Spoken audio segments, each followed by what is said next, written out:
You can say a hell of a lot about the sixth generation of gaming hardware, but compared to the era that preceded it, outside of a few select outliers, it certainly wasn't a bastion for traditional survival horror, which is precisely why 2004's middle market darling Obscure shined a little brighter than it might have otherwise. It was a fresh take on a beloved but underrepresented gameplay style, which put it in a very exclusive club at the time. So about 3 years later, when its sequel, Obscure 2: The Aftermath, hit store shelves, I remember a sense of disproportionate excitement surrounding it. I mean, depending on how you personally define the genre, survival horror titles were already well on their way out when Part 1 dropped, and by the time its follow-up was being finished, the style had essentially died. So it's safe to say that Obscure 2's release was a special set of circumstances, and really all it had to do to successfully take advantage of them was deliver the same fresh look at the genre that it already had once before. And at this point in the timeline, there were two potential offshoots. One where Hydrovision delivers exactly what the fans of the first game wanted, ushering in a new era of 480p survival horror supremacy. And another, where the company caves to more popular gaming trends in search of higher monetary returns, essentially taking what used to be a shining beacon in the dark and turning it into the same colorless mist that surrounded it. And I know what you're thinking. Which one was it? Well, that's what we're here to talk about. What's up, guys? I'm Jared, and this is Avalanche Reviews.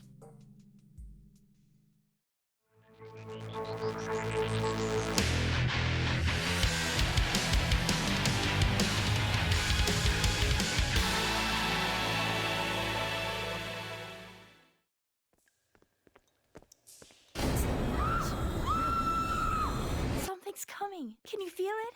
The first Obscure title hit North America in 2005 and netted itself a half upbeat, half disinterested from the collective gaming public. And the sales seemed roughly in the same ballpark, which disappointed its developer. That being said, there was at least enough of an impact made for them to greenlight a sequel, and that project must have been fast-tracked because it would wrap up that same year. The only issue being its publisher maintained all the rights to the series.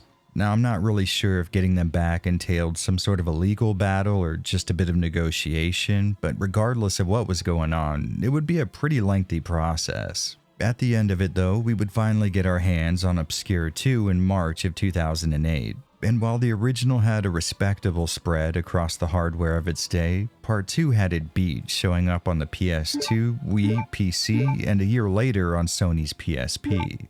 At the time, this meant a chance at nailing several player bases that didn't necessarily share a lot of overlap. This may not be the case nowadays, but back in 2008, the PC was a relatively exclusive club, and thanks to motion control gimmicks, the Wii would often get wholly different versions of games rather than straight-up ports. On top of that, the PSP was a highly unique scenario with radically different architecture and significantly lower specs. What all of that filters down to is you have a massively varied set of options when it comes to playing Obscure 2 today. And luckily, that's sort of what I specialize in. So before we dive into this video proper, let's take a very quick look at each one of those platforms and what they can offer a prospective player. Jeez, Amy, don't poke my eyes out. Then keep your eyes on my face, not anywhere else. I think most of you guys know by this point that I live for port comparisons, but even in some sort of an alternate universe where I didn't, this would still be a necessary first stop for this video, as each version of Obscure 2 has a pretty unique set of offerings. And before we get too deep into that, a quick reminder, you guys can use the chapters in the play bar or the timestamps in the description to skip past this section. Of course, that is, if you're the type of deviant, antisocial weirdo that doesn't enjoy going over very minute discrepancies between retro game console hardware. Hey, no judgment. I mean, we all have our thing, but, you know, personally, you disgust me. Come on! Get up here! Ah, pull me up! Pull me up! Now, naturally, the most accessible and convenient option is going to be the PC port. At the moment, you can find it on Steam for $5 or $6, and unlike a lot of Windows ports from the early 2000s, this one isn't going to require any third-party patches or mods to get running properly on modern machines. Right out of the box, without any tweaking at all, Obscure 2 installs perfectly fine on Windows 10 and 11, allows for display resolutions up to 4K, and thanks to Steam input, can be played perfectly fine with just about any modern USB controller. Now, by default, you are going to be stuck with 4x3, which is perfectly fine in my opinion, but after doing a bit of digging, I found a YouTube video posted a few months back that links to a widescreen patch apparently made by the same guy who worked up the one for the first Obscure, which really threw me for a loop because the first thing I do when I work on projects like this is check out their PC gaming wiki pages, and Obscure 2's had no mention of this thing. Now, is downloading a .dll file from a random Google Drive link found in a YouTube video description a little shady? Yeah, but honestly, I've done far worse to accomplish less, and it does seem to work perfectly fine. To be honest with you, I'm not sure if I would recommend everybody do what I did. I guess really it just depends on how comfortable you are with potentially infecting your computer with internet aids. Now, Chinese spyware or not, instead of just stretching the on-screen graphics, this patch actually opens up the field of view to account for the added real estate, which is exactly how I would want something like this to work.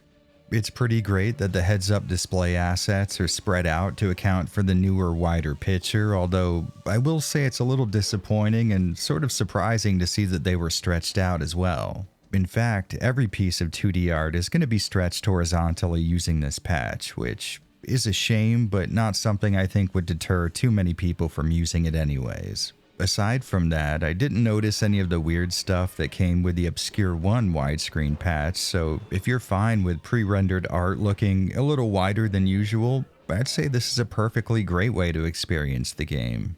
For once I can go into the girls' showers, and it really isn't what I want. Ugh, that's just gross. Moving down the list of ports from the most to least viable, we've got Obscure 2 on the PS2.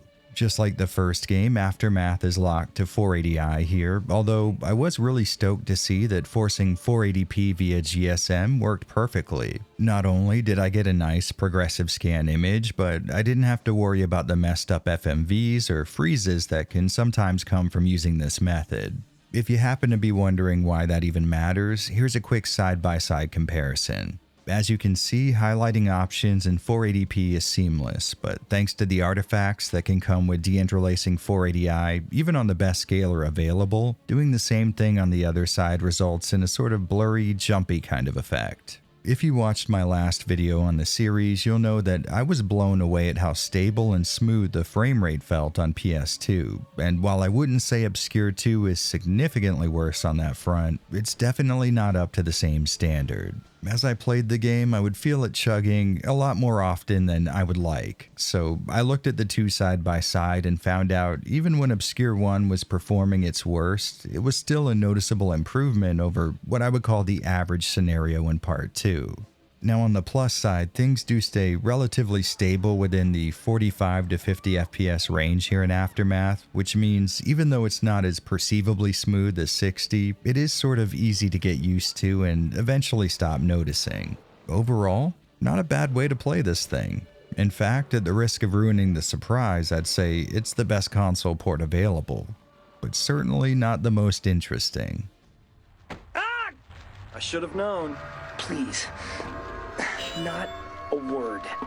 It's certainly far from the most powerful piece of gaming tech to ever hit the market, but I'll be damned if Sony's PSP isn't one of my absolute favorites anyway. So as you could imagine, I was really excited to see that Obscure's sequel made it onto the portable. Now naturally, a console game getting ported to a handheld is going to suffer a few cutbacks in the name of the platform's more meager hardware, but I think in terms of playing Aftermath on the PSP in the year 2025, it's less about being a viable alternative and more about the sheer novelty of it, which, you know, adds a bit of relative value depending on the type of person you are. Natively, this port runs at the PSP's relatively wide resolution of 480 by 272. A pixel count so low that you can fit it on a smartwatch screen with a little space to spare on each axis. Regardless though, this game looks wildly crisp on the hardware itself. I mean, just surprisingly sharp. That being said, I'm not about to try to film off of its screen, so we're looking at footage from a modded PS TV right now. A piece of kit that's essentially a Vita with no screen but an HDMI output. That being the case, it has some, but not all of the PSP's native hardware on board. Which means we are dealing with at least some level of emulation, but it's accurate enough for me not to care about that, so I'd wager you probably shouldn't either. What you should care about though is how they achieved that widescreen aspect ratio. Instead of opening up the field of view and increasing the processing overhead, they just zoomed the camera in far enough to fit the image horizontally, which you can see the effects of here. Notice how elements on the bottom of the PS2 example, like the scattered papers and Corey's feet, are cut off on the PSP side of things. Now this is always going to be a rough way to tackle this sort of a problem, but specifically here in Obscure 2, it leads to this really claustrophobic field of view where I was really never able to get a good look at the environment or where I was headed. Thanks to how vertically narrow this makes the view, the woods early on in the game were tough as hell for me to navigate through, despite the fact that by that point, I'd already played through them several times from trying the other ports out. This issue doesn't make the game unplayable or anything like that, but it was something that I couldn't stop noticing and was definitely worthy of a mention. Other than that, this port of the game has its frame rate target lowered to 30 FPS, which isn't ideal by any means, but to be fair, it is a rock solid 30 FPS, which really helps. I don't think I can remember ever feeling it dip below that 30 frame per second ceiling, and as a result, it comes across a lot more smoothly than I would have imagined. Like I said before though, playing this game on this platform is strictly a novelty. I doubt anyone's going to be rushing out to get Obscure 2 working on their PSP or Vita, but for those that might, it's definitely not the worst way to play the game. Speaking of which... Get lost, you jerk! Oops, sorry. Okay, so it's not like I've made a secret out of my dislike for the Wii. It is an underpowered disappointment in hardware terms that, in a just world, would have been a complete failure. Its approach to motion controls was awkward even at the best of times, and a majority of its library came about as a result of Nintendo marketing the console almost solely to either people who didn't play video games or an even slimier group, Nintendo fans.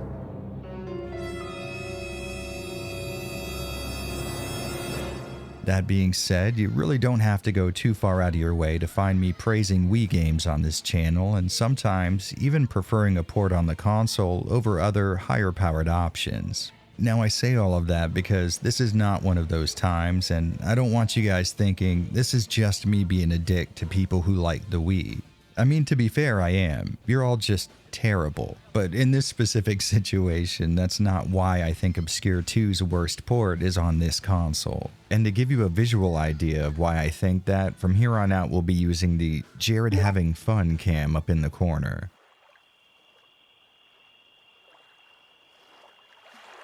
Starting off on a good note though, this version of the game runs at a rock solid 60 frames per second, which is respectable as hell.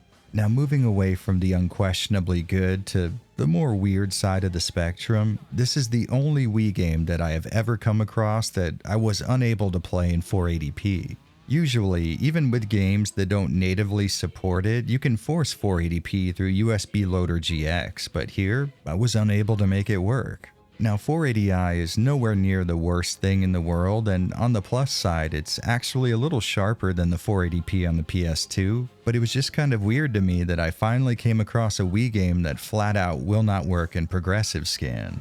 Of course, what I brought up before about deinterlacing motion artifacts also applies here, so there are going to be elements on the screen that are going to jump around sometimes or become a little more blurry than they normally would be. Alright, hold up. Listen, we're never gonna finish this video if you guys keep on staring at my sick-ass shirt, wondering where you can get one. So just in the interest of moving things along, I have a merch shop at fourthwall.com where you can snag some cool-as-hell tank tops, shirts, hoodies, patches, beanies, and my personal favorites, some very stylish hats. Between me, my wife, and my friends, we own every variation, so I can confirm they're all mega comfy and, in my humble opinion, the absolute peak of up-to-date fashion. Check out the link in the description to get your hands on a piece of clothing that I personally guarantee will cover at least some portion of your body in fabric. Alright, back to the video. So I won't be shooting my load tonight then, huh? You just save your ammunition for later. To be fair to the console though, everything I brought up so far is interesting at best and, I don't know, sort of annoying at worst, so what's the deal?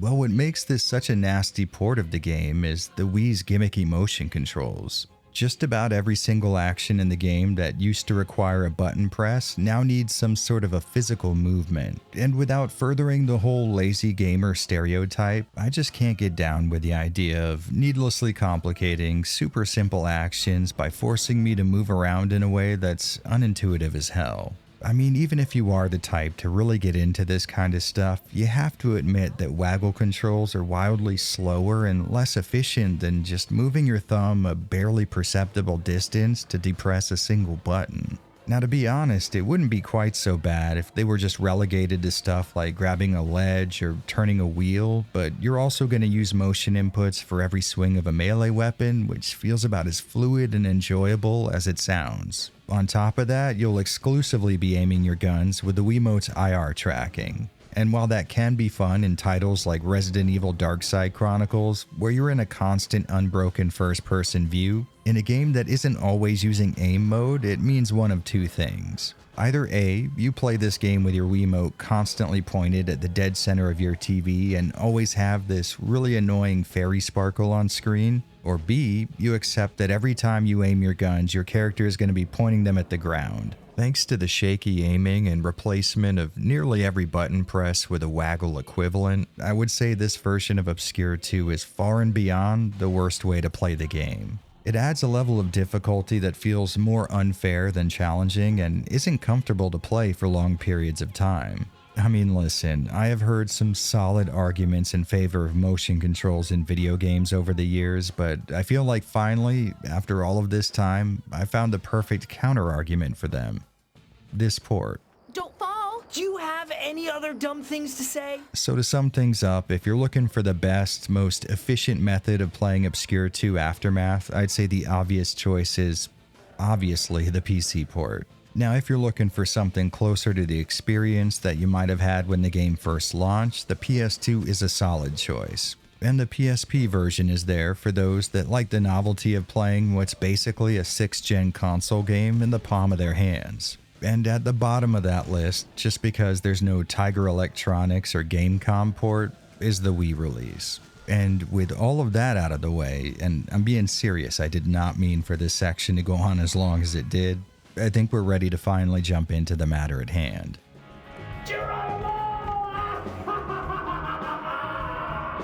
Now, it's important to mention that the events of Obscure 2 Aftermath take place just a year or two after the first game, so if you haven't played it, there's like a 0% chance of not spoiling things for you. So if you are looking to play Obscure for yourself, I'd either do it real quick or watch my last video before proceeding. Alright, so with that being said, the intro of Aftermath is narrated by Stan from Part 1, and I can tell you right up front, I am not a fan of Hydrovision taking away all the personality that made him the coolest character in that game. After that night, I did a lot of bad stuff and ended up in prison. But I served my time without protesting. And just in case you forgot, this is what they took from us.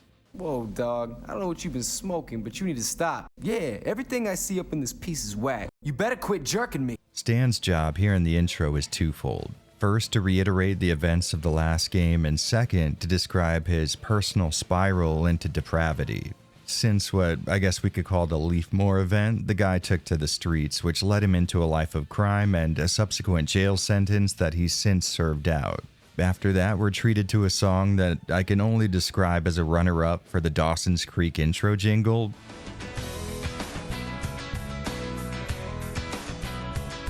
Which, yes, is terrible, but also, it's a little fitting. I can't really describe it, but it sounds like 2010's era college life in some sort of way to me. Moving on though, once the easygoing butt rock tune fades out, we take control of Corey and his girlfriend May, who are looking to attend a party at a local fraternity. Before they do though, the plan is to get a little pregame in at their friend's dorm room. And honestly, the trek there does a nice job of building up the world here. It's basically a guided tour of college-age stereotypes, but it's fun, and I really can't complain about the kind of facility where spine ramps and spare skateboards are never further than an arm's reach away. Once the twosome get to their buddy Sven's room, we're introduced to a new fad on campus. Apparently, a new flower has been showing up near the college, and a few students found out that crushing it up and making it into a tea will result in a wild-ass trip. And shout out to Kenny from the first game making an appearance, followed by his sister Shannon. FYI, this seemingly insignificant moment is going to be very important later on. Alright, so Corey and May have a drink of their psychedelic brew, and just as intended, they're in some sort of a hallucination, although I would imagine they weren't exactly planning on the trip being this disturbing. Where is the other half of me? I'm here, June. At one point, the two end up getting into a shotgun fight with a few monsters straight out of Leafmore, and when May ends up headless, Corey wakes up puking his brains out in the bathroom.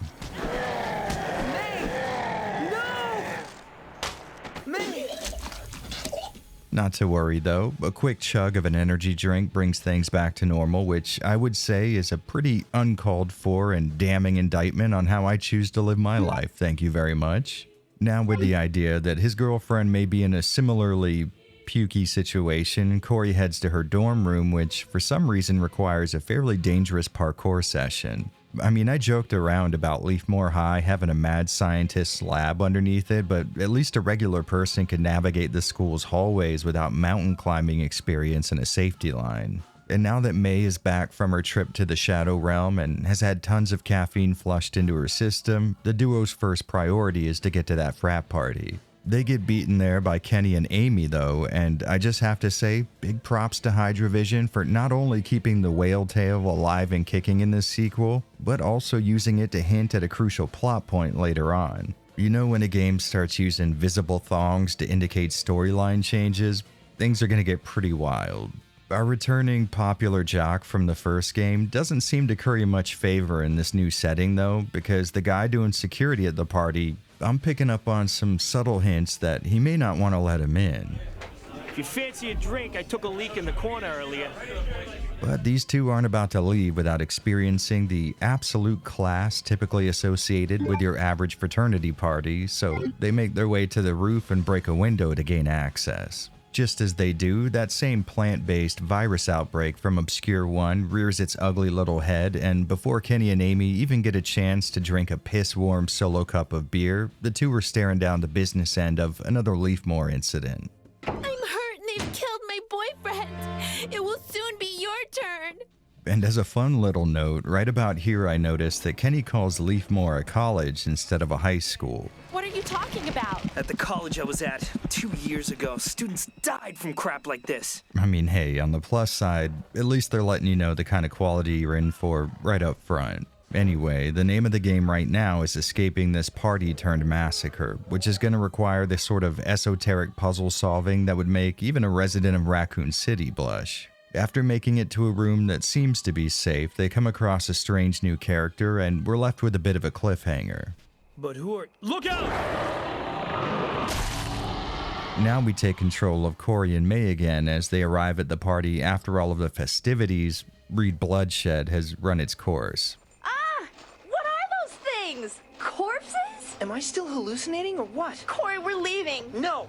We have to know what happened to the others. And it's right about here that fans of the first game may have noticed that Hydravision actually improved on one of its more unique mechanics. In Obscure 1, who you decide to play as and bring with you could have a noticeable impact on the sort of experience you could have at Leafmore. Stan was able to pick locks significantly faster, Ashley hit harder, Shannon could give you hints at what needed to be done next, and Josh would tell you if there were any items hidden in the current room. Now it needs to be said this wasn't the most earth-shattering gameplay mechanic at the time, but it was really well pulled off, and in the realm of survival horror games, it was a very interesting inclusion that allowed you to customize your playthrough to some degree. In Aftermath, there's something similar going on, but it's either been narrowed or expanded depending on your perspective. Where the old system used to give some characters an edge at certain actions that everyone was able to perform, Part 2 makes it so that each action can only be performed by the character who specializes in it.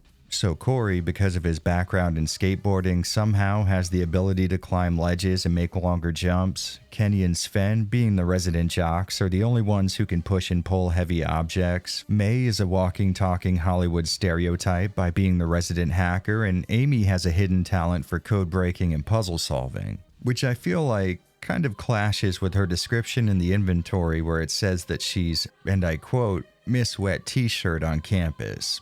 You'd figure she would specialize in something like buoyancy, maybe. Now, this may not sound like a significant change, but it has a massive effect on the way you play Obscure 2 compared to its predecessor. Instead of incentivizing certain gameplay types with certain characters, it flat out forces the player to trek back to a central meeting point when certain progression roadblocks are hit. And to be totally honest, I'm not really sure how I feel about this. I mean, on one end, it does seem like Hydravision is doubling down and improving on one of the aspects of the first title that people really connected with. But on the other, they made a lot of radical changes to exploration and progression in order to better highlight it. And while we can't talk about that specific subject too deeply at the moment, one key issue some people may have is the fact that you can no longer complete the game while losing main characters like you could in Obscure 1. You're going to need each and every one of these people to get to the end, so anytime one of them dies, it's game over.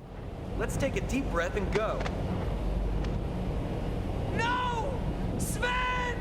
Now, like I said in my last video, I really never took advantage of that mechanic anyway, so this wasn't the biggest blow for me personally, but I can understand being a little disappointed in hearing that. Getting back to the frat party massacre, May uses her elite level hacking skills, which plays out as a little word jumble minigame. Now, I'm not exactly sure how she came about this knowledge, but she lets us know that these people use the names of famous historical figures on each of their electronic locks, which, you know, sort of begs the question, how is this hacking and not guessing which historical figure will be on which lock? On the negative end of things, this whole hacking minigame really isn't all that challenging, but just like the first game, you can be attacked during the process. So on the positive side, what it lacks in difficulty, it makes up for in tension.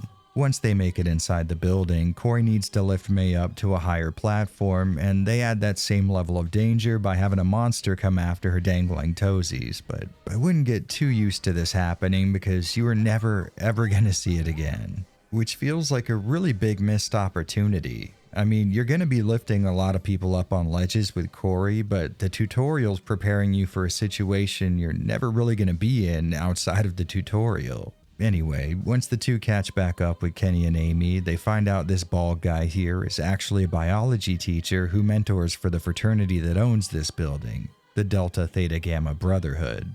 He seems real damn interested in these creatures, and after a less than orthodox autopsy, he reveals what players of Obscure will already know, that these things were once human. And in an honestly cool moment, if you were paying attention during the intro, you'll recognize this one as the guy who was talking on the phone in the hallway.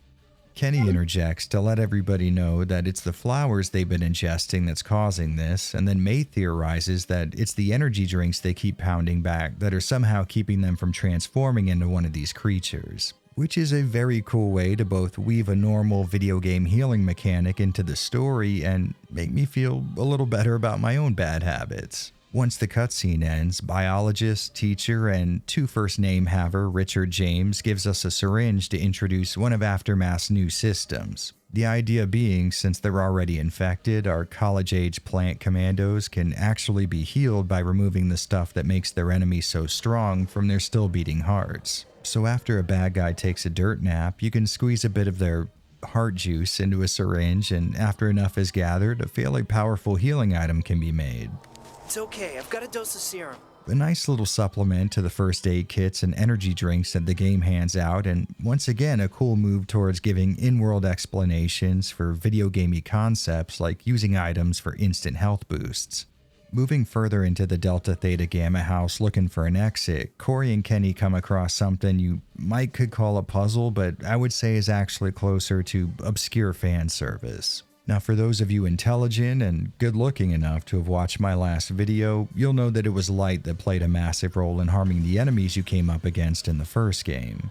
During the day, you could bash out windows to allow sunlight in, and at night, a boosted flashlight beam would weaken their attacks and lessen their health. That being the case, someone coming straight from Part 1 to the sequel is likely going to be pretty stoked to see that same mechanic coming back into play. And go ahead and savor that feeling because you're not going to be getting it again.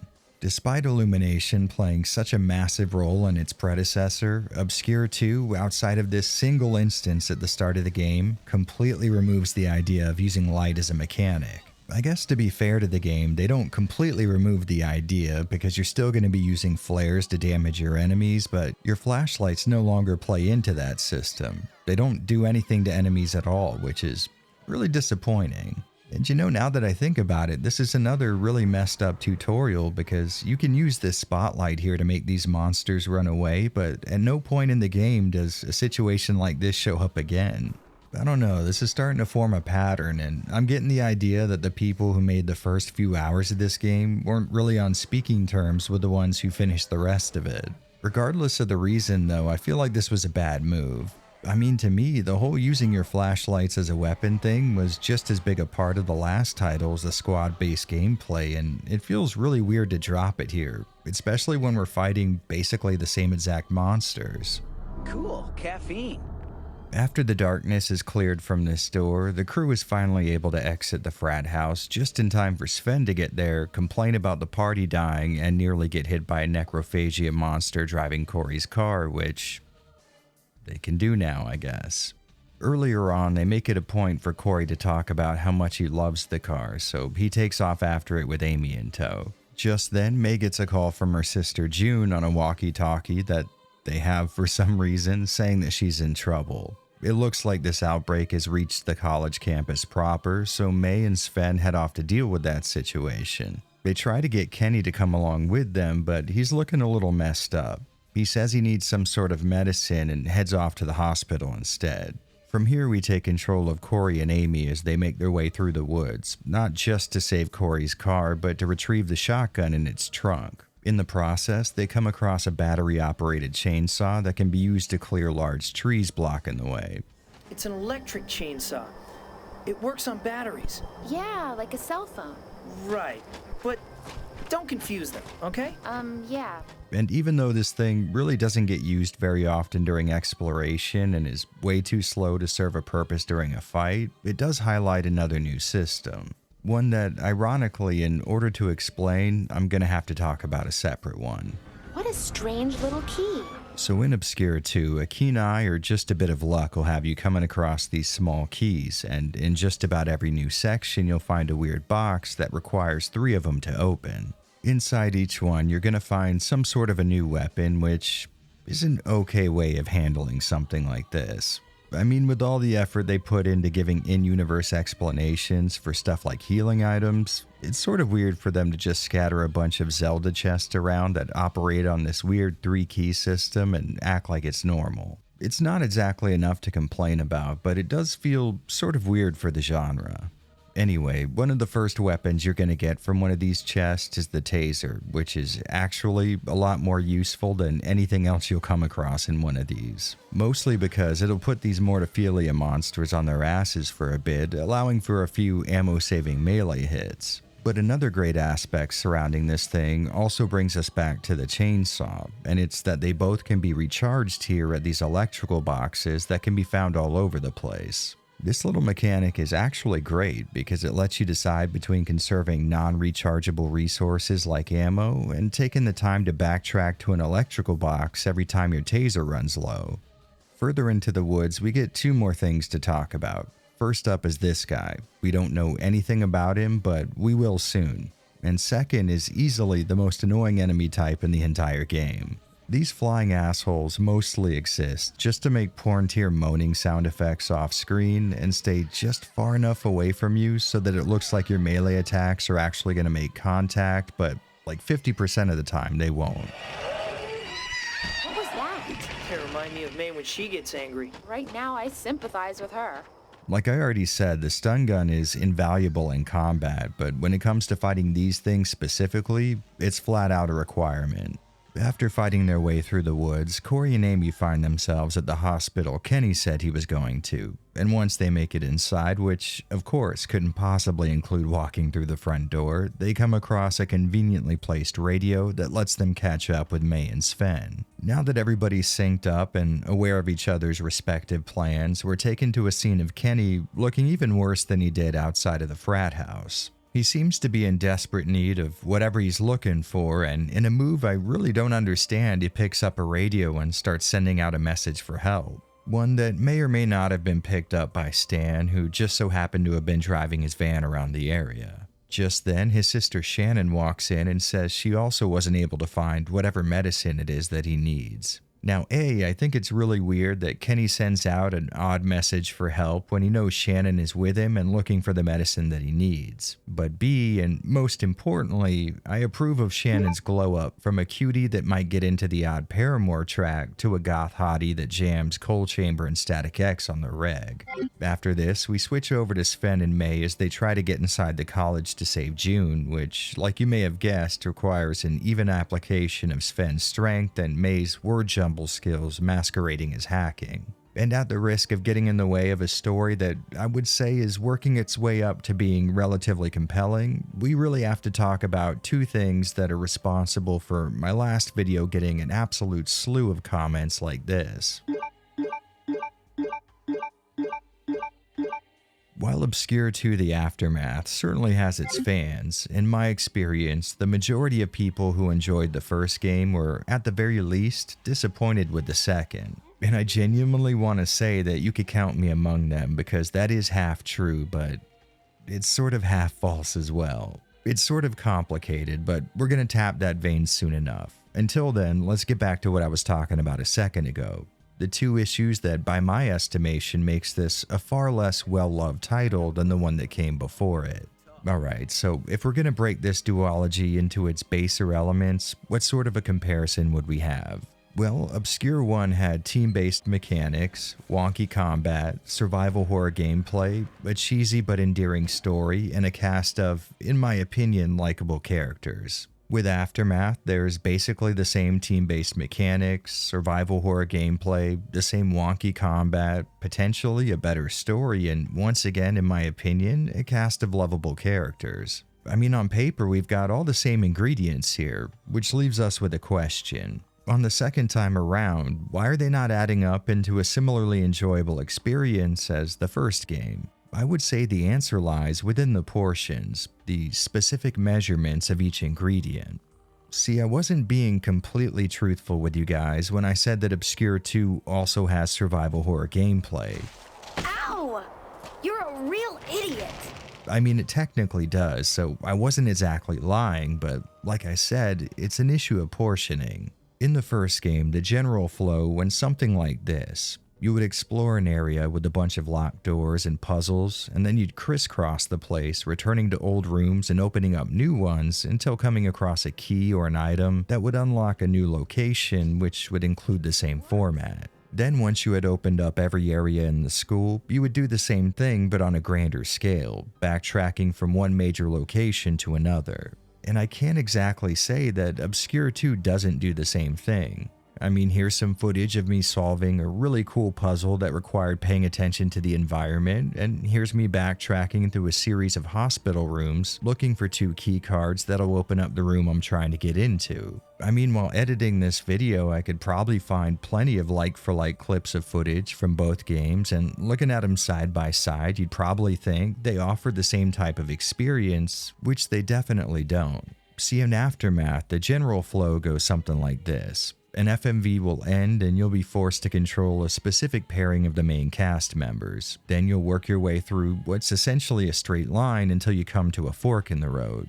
One side that contains a hurdle one of your characters can deal with and one that they can't. Then once you've reached the end of that straight line, the game will give you control over a different group of 2, and one of them will have the skill needed to get past the previous roadblock. Then, once you've worked your way through the same linear path with at least 2 sets of pairs, you'll get the whole crew together in a larger area, and that'll give you a taste of the same survival horror gameplay that you would see in the first game. Locked doors, secrets, puzzles, key hunting, backtracking, the works. And to be totally honest, these sections are kind of amazing. Not only are they chock full of the type of gameplay that I already enjoy, but it's coupled with Aftermath's stronger emphasis on team mechanics, which requires you to run back to a central meeting point a few times so that you could swap out teammates based on the skills you need and the hurdles you've run into. It's honestly a really enjoyable formula. Its only issues are that it takes place in much smaller locations than I would like, and once that tiny area is cleared, you're right back to the linear path situation, with you guiding your party 2 by 2 across the same exact straight line of a video game level. It's kind of like for every hour of gameplay you go through, Aftermath is nice enough to reward you with maybe 20 or 30 minutes of survival horror, and that's incredibly disappointing for a few reasons. For one, the first Obscure was really well loved for offering up a great little take on a genre that was pretty hard to come by back in its day. And two, the portions of Aftermath that actually allow you to take part in survival horror are really well designed and implemented. So not only are you getting blue-balled hard as hell, but it's some really great content that's doing it to you. For example, the hospital that I mentioned before is a great location for this kind of game, and the things you'll be accomplishing there are exactly what a fan of the genre would be looking for. The same goes for this creepy-ass residence in the woods. All kinds of dark scenery, challenges that require specific characters to tackle, and puzzles that'll have you reading through clues and looking for answers in the environment. There's also this killer little section where you take control over June as she navigates a basement from the perspective of May, who's watching her on a series of security cameras that need to be manually tuned so the image doesn't go all staticky.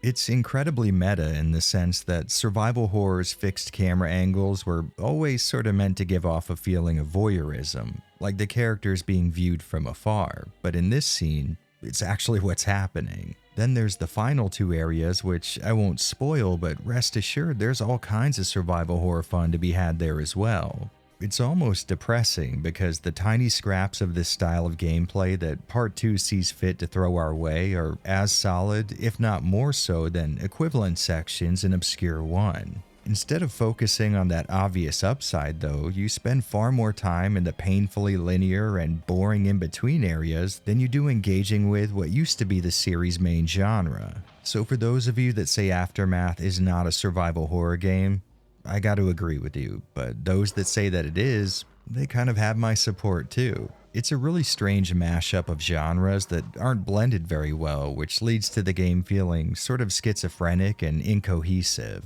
I mean, just to give you an idea of how badly this messed my brain up, in the notes that I was taking while I was playing through the game, at a certain point I just typed out the words Schrodinger's survival horror title, followed by a question mark.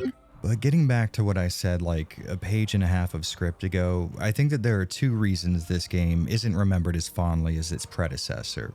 One is obviously the aforementioned disproportionate split of survival horror versus linear action horror, but the other is something that, to be fair to Hydrovision, wasn't exactly great in Part 1 either.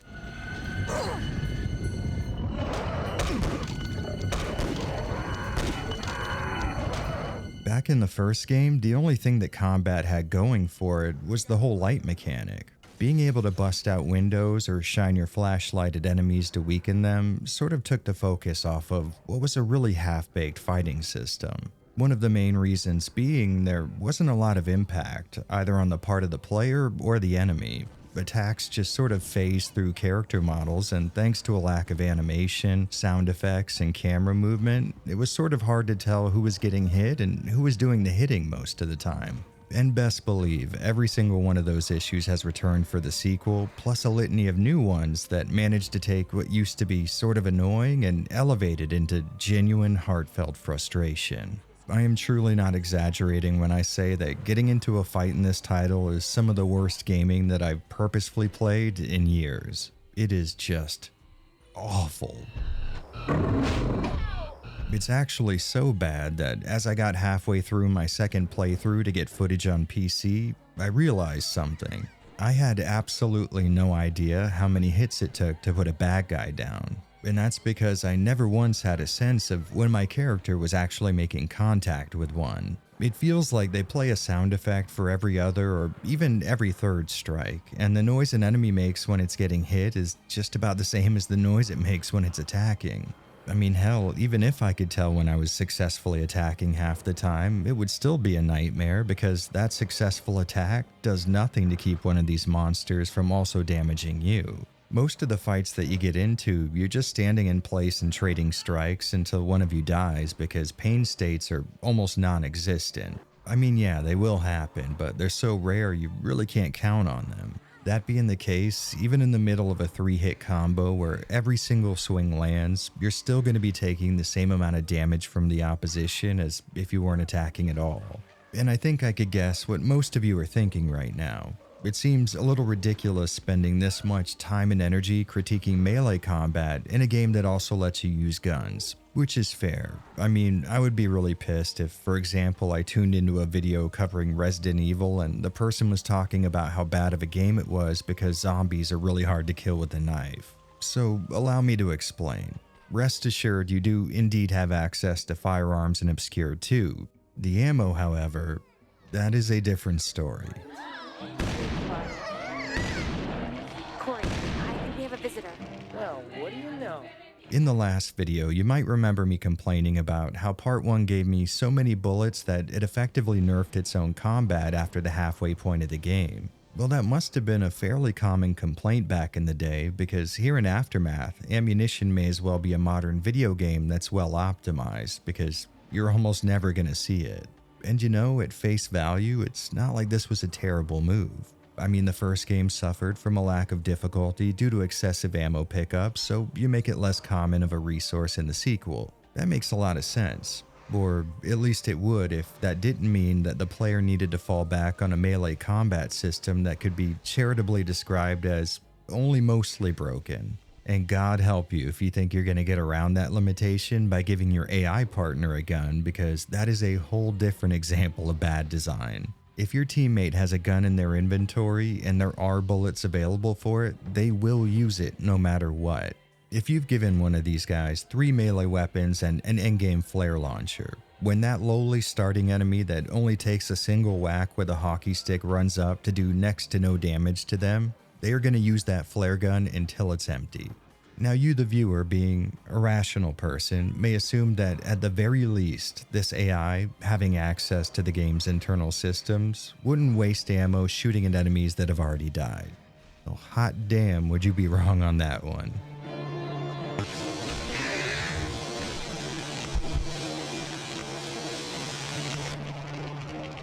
So for those of you planning on playing Obscure 2, a bit of advice. No matter what you do, never ever, under any circumstance, give your partner a gun. Believe me, shotgun shells are rare enough without having AI Shannon use 2 of them on an enemy that's only supposed to take 1.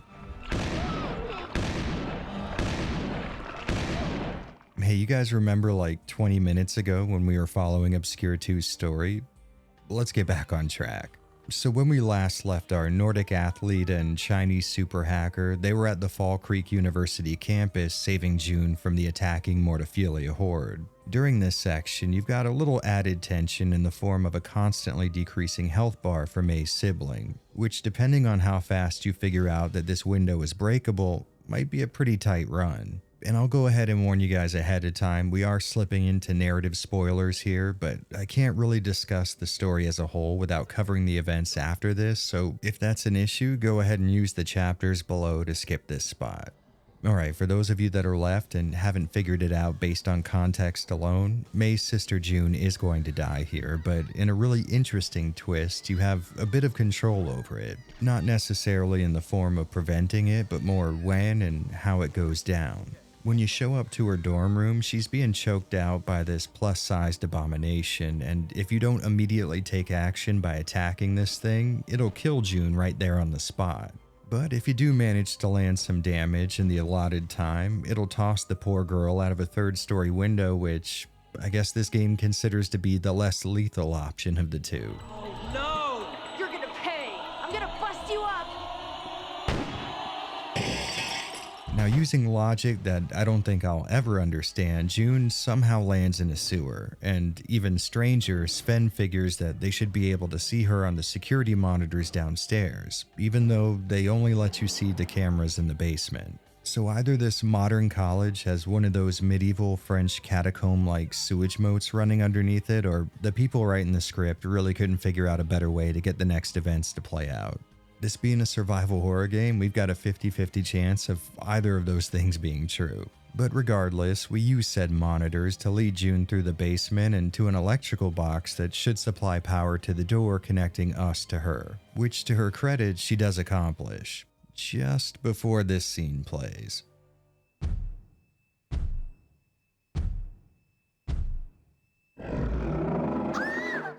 After May and Sven gain access to the basement, it's eerily quiet down there and they're having trouble finding June. Now on the plus side, they do eventually come across a trail that makes her a lot easier to locate, but on the negative end of things, it's a blood trail that leads to her severed arm.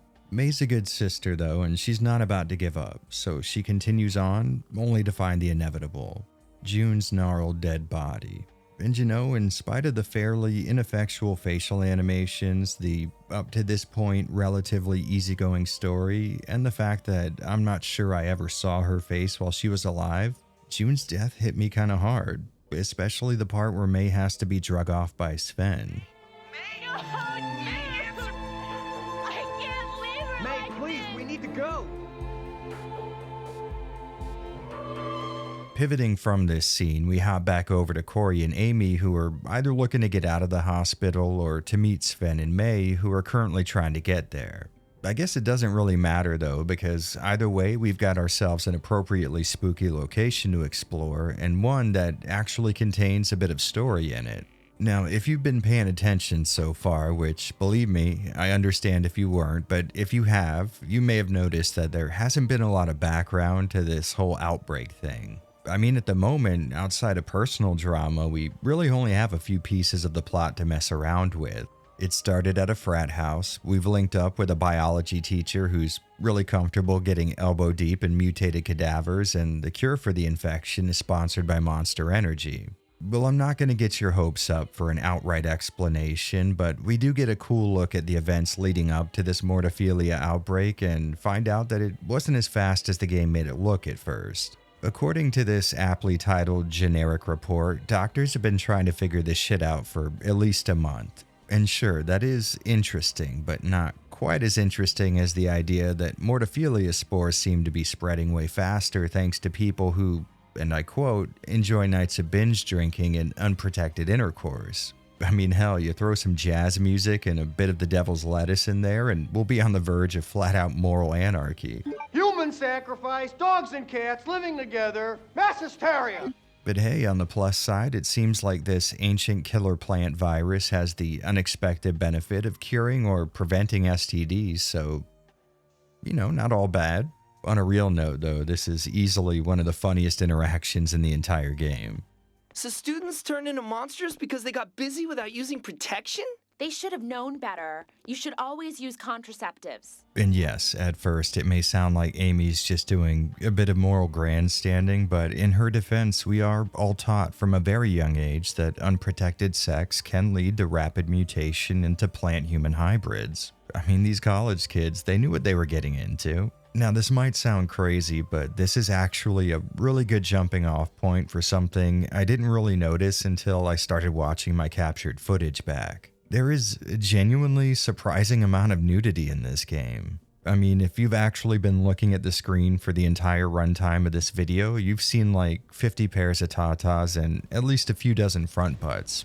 That's a conservative estimate. And I'm not about to point them out or put them on screen for very long to prove my point, because I can remember when a bubblehead nurse's polygonal upskirt got a 2-hour Silent Hill video demonetized, but trust me, just pause the video when there's a monster on screen and you're gonna get an eye full of female anatomy. This wasn't something that was obvious to me while I was playing, so I guess you could say, at least in my specific case, it was kind of subtle, but as I began editing this video, I felt kind of dumb for not noticing earlier. Now in retrospect, the ones giving birth to the smaller monsters, yeah, maybe I should have figured that one out earlier, but aside from that, if we're not counting the bosses, like 2/3 of the enemy roster here are nude women, which normally I'd be hella down with, but the whole mutated plant monster thing, it just doesn't do it for me.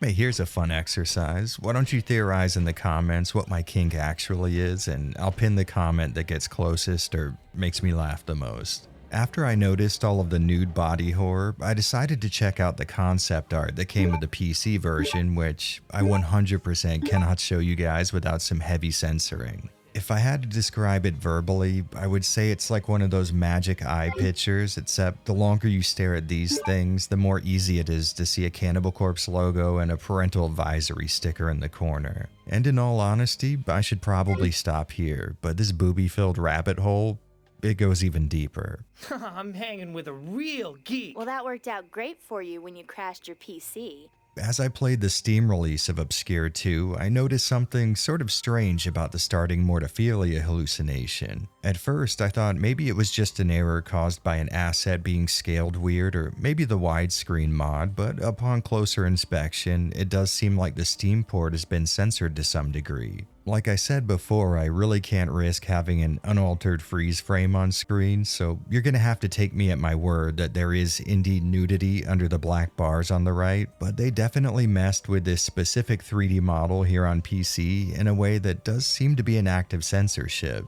The really odd thing to me though is that they didn't do the same thing to the enemy that this model was taken from, or any other for that matter. The huge ones still have their full goods on display, including the downstairs plumbing, and the flying ones are just as topless as they are in any other release. So not only is it really wild that a PC port is less risque than its Nintendo Wii counterpart, but they didn't even go all the way with it. I find this stuff to be kind of interesting, and I can't help but wonder what kind of a situation led to something like this happening. Really? You can do that sort of thing? Of course. I may be a biology teacher, but I also surf the internet. Oh, yeah. Right, of course.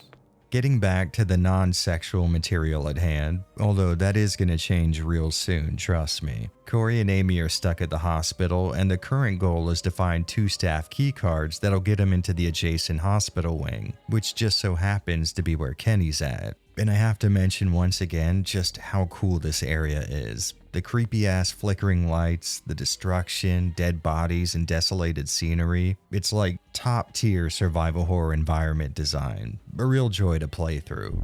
I don't want to die in bed. Not like this, anyway. All good things do eventually come to an end though, and in that same spirit, I have to warn you guys there are major story spoilers ahead. I know we had a little baby one before, but we're in the big leagues now, and to be quite honest, Obscure 2's story is one of its more interesting features. So if you do want to experience it for yourself, go ahead and jump to the timestamp on screen or skip past the chapter mark spoilers. Don't worry, we're all going to meet back up in a bit to summarize this whole thing without ruining the good stuff. And? What are you waiting for, Professor? A research grant? If you want to help, meet us at the hospital. I'm already here, Corey. Alright, so after our 2 co-eds gain access to the new area, we're shown an FMV that left me with a lot of questions. Did you really need to snort that junk? They can mess around all they want, but not you. I know you found things hard since Leafmore, but so have I. It's one more reason not to give up. It's been eating away at me for far too long now. Okay, so there's a lot to unpack here. First off, the game is telling us that the survivors of the Leafmore incident are all infected with mortophilia spores. So I guess the injection they took at the end of the first game wasn't so much of a cure, but more like a suppressant. Now second, Shannon here is making it sound like Kenny sniffing the crushed up flower at the start of the game is what caused his current condition. And sure, that's believable enough, but then the conversation starts going in a direction that suggests the infection is something that can be resisted through willpower. In the end, I'm left wondering if it was the spores that Kenny inhaled that messed him up so bad, or if he sniffed them because he was feeling so beat down from resisting the infection for so long. To be honest, I'm not sure if it's bad writing or if they're intentionally trying to be vague, but having beaten the game, I can assure you that the questions I'm asking never actually get answered, so I'm leaning towards the former and not the latter. Depending on which interpretation you go with, by the end of this scene, Kenny either gives in or becomes fully infected and the mortophilia takes over. At that same time, Corey and Amy walk in to witness what's going on, but jet out of there at a pace that I would describe as just barely above a brisk walk.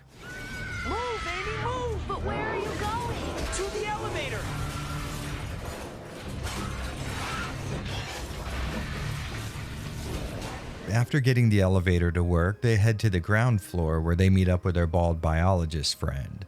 After that, we take control of Sven and May as they arrive at the hospital and struggle to get inside. Once they do make it in, we get a pretty nice reunion between the main cast, but I'm gonna be honest with you, I'm sort of lost as to what the goal is here. I mean, if they're looking to escape the hospital, they could literally just walk out the front door that Sven and May came in, and if there's something inside the hospital they need, it isn't ever communicated to the player what it is. On the positive end of things, though, this leads to a nice little stint of survival horror gameplay where you're going to have to swap out characters to get past a few skill-specific hurdles and collect the chemical components necessary for making dynamite, which you're going to have to use to blow up a weak spot in the wall, and I don't want to harp on this, that is right next to the door that leads to the exit to the hospital. Now, is there any in-game indication that this part of the wall is even going to lead to anywhere we would want to go? Not even a little bit, but to be honest with you, if you need to be given a reason to detonate something with high explosives, well... Just don't talk to me right now, okay, Sven? For whatever reason, this hole gets us into what seems to be a warehouse that needs a combination of acrobatics and brute strength to progress through. And this right here is where a story that may not have grabbed your attention before is about to make you sit up in your seat a bit. As the group moves through the next area, they get jumped by a transformed Kenny who just beats the shit out of everybody, leaving Corey and May to gun him down on their own, and for a little bit, things seem to be in their favor. But eventually Kenny, he gets tired of all of that.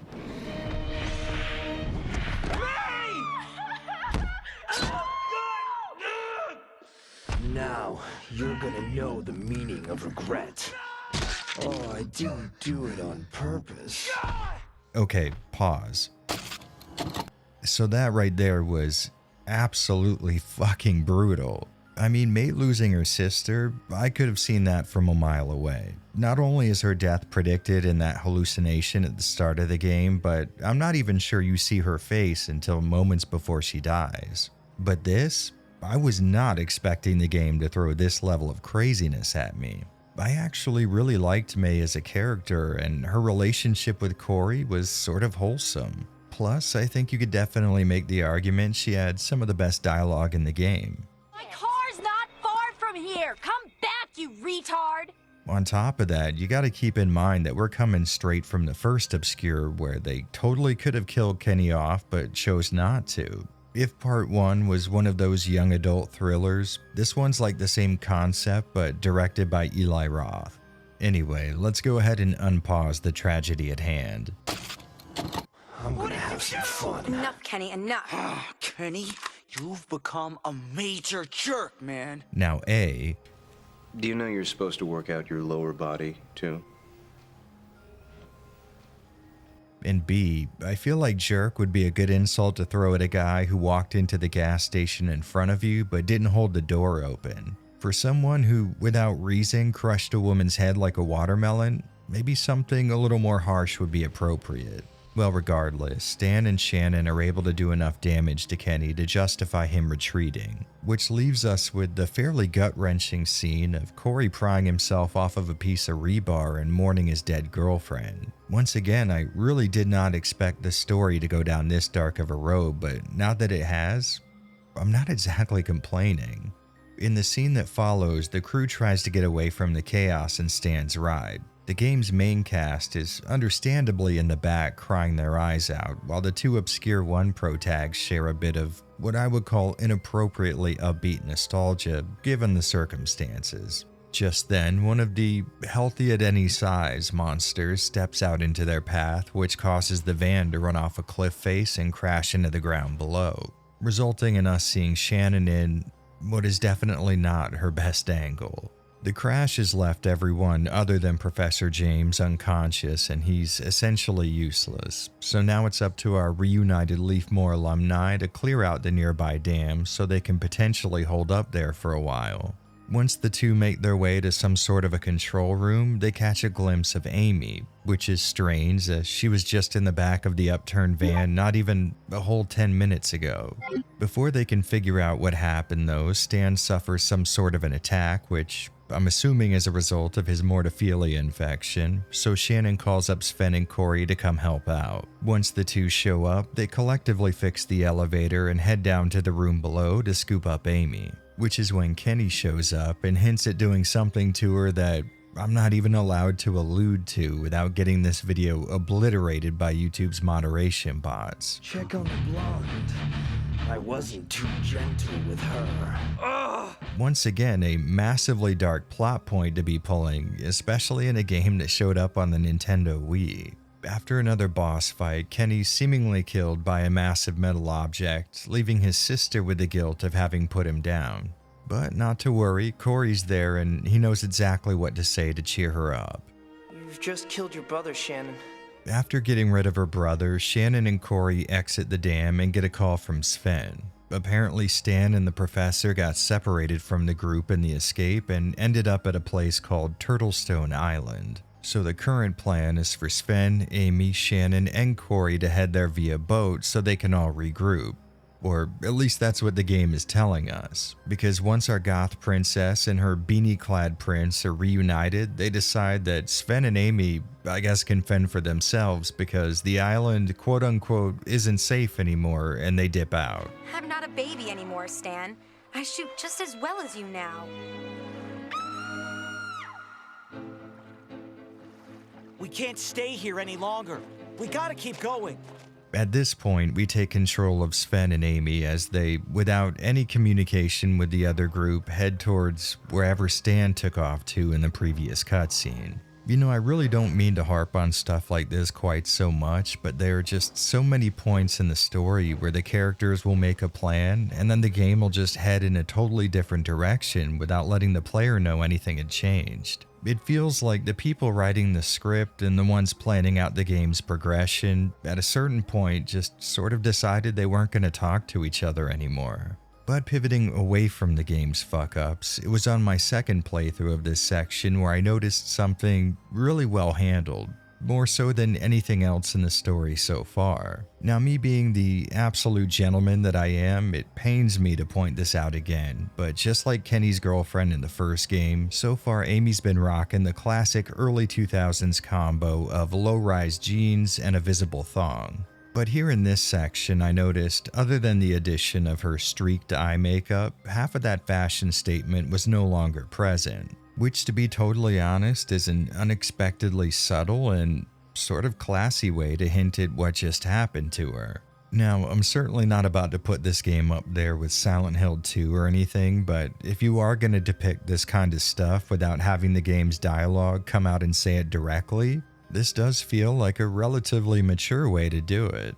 Now, sadly, I will say that Kenny's earlier blunt dialogue does sort of mar the execution of this move, but if we pretend that never happened and the writers were more subtle, this is genius. It's an incredibly small, easily missable detail, but it shows that there were people working on this game that understood the concept of show don't tell and mature storytelling. I do, however, wish the team making the CGI cutscenes got this memo because the thong's going to continue to show up in all the ones after this point, but we came so damn close to something that was very well thought out and successfully executed, so please, just let me give the game this one thing. Wow, pretty house.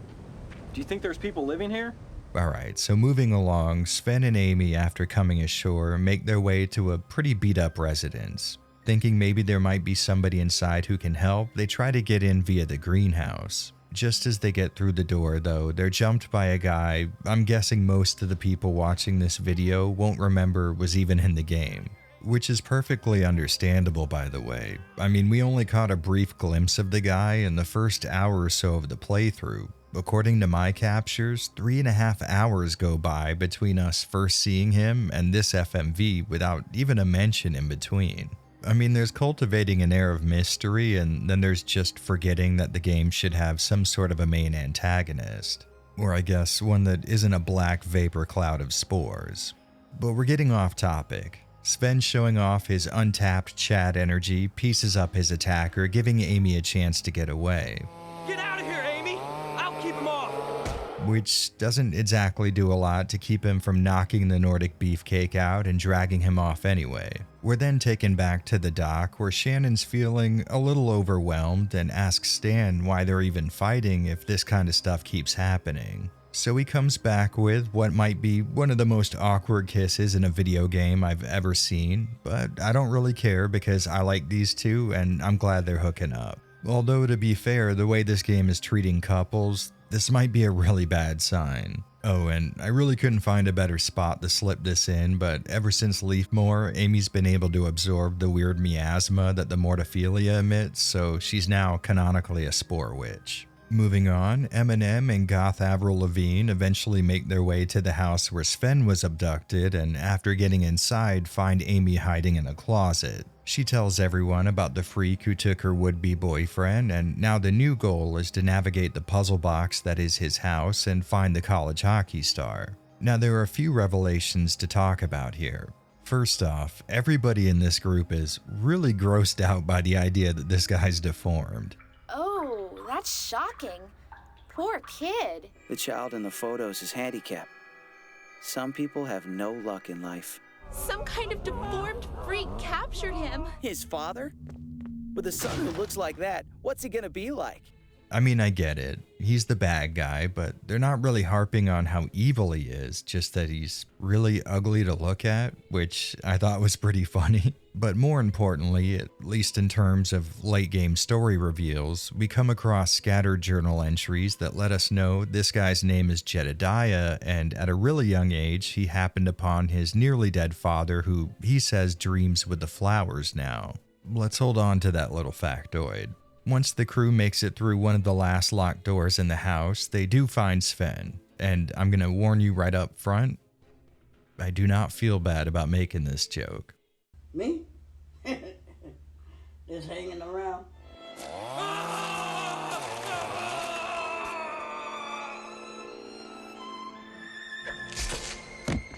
As the group moves on though, sans Sven, they find themselves in a supremely familiar underground passageway that exits right into the hallowed grounds of the prestigious Leafmore High. It's strange.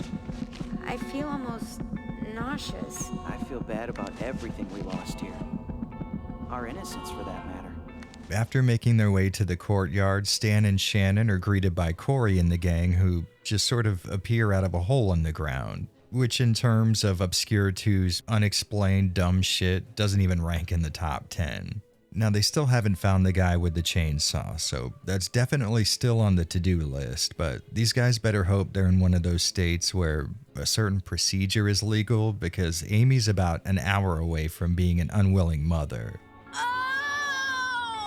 Kenny, you monster! You didn't! You wouldn't do that to Amy, would you? After a little nostalgia-based exploration and taking advantage of the school's ongoing demolition, we're able to make our way to a different underground area where the group comes across some well-needed narrative explanation. Thanks to a discarded letter, we're informed that Chainsaw Guy / Jedediah is the son of someone who was left here at Leafmore after the events of the first game. And just in case you hadn't already guessed who they're hinting at, the next cutscene just comes out and says it. I don't believe it. It's Friedman. I thought we killed him 2 years ago. The fight with Friedman and his messed up Chainsaw Massacre son was entertaining enough once I figured it out, but I ended up getting stuck here for a little longer than I'd be comfortable talking about. And to be honest, while I am always willing to admit when I'm just being an idiot, I don't think this was one of those times. During the boss fight, after doing enough damage to Jedediah, he'll retreat into his dad's, bind chamber, and at this point I was kind of stuck. It was a constant cycle of getting the guy to low health, him healing all the damage we did, and coming out to get humbled again. Now in retrospect, I probably should have been clued into the strategy by the nearby charging station, but the idea is to use the time Jedediah takes to heal to chainsaw off parts of Friedman's tentacles. In my defense though, I hadn't used this thing for hours, so I sort of forgot that it even existed. But after I got with the program, it was actually fairly easy to finally put an end to Friedman, which leads to Corey just tearing into Jedediah. Dad is dead. Won't make any more flowers. But you can still chop him up into firewood with that chainsaw of yours. Get a nice fire going. Get all warm and comfy while your daddy burns. And you know, I'm usually not into QuickTime events, but I mean, come on. This is so goddamn cool, I sort of have to love it out of principle alone. And while I'm sure none of you can say that watching a member of the disabled community get disemboweled was on your bingo card for today's events, that's what's happening.